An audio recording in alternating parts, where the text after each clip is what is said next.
அந்த காலத்துல எல்லாமே எழுந்து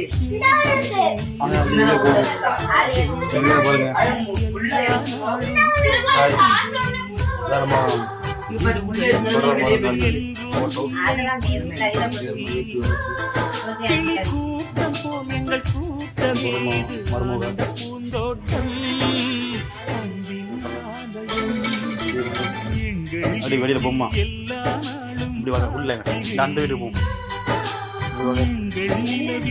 பக்கத்து வீடு பாட்டி இன்னொரு பாட்டி 2 பாட்டி இருக்காங்க. ராத்தியானால இந்த விளக்கு போட்டால் ஒரு பிரகாசம் தான். தெரு ஃபுல்லாக அப்படி பிடிக்கலாம். இது மட்டும் இல்லை, எங்கள் ஊரில் மலை கோயில், புதுக்குடி மலை கோயில் இருக்கு.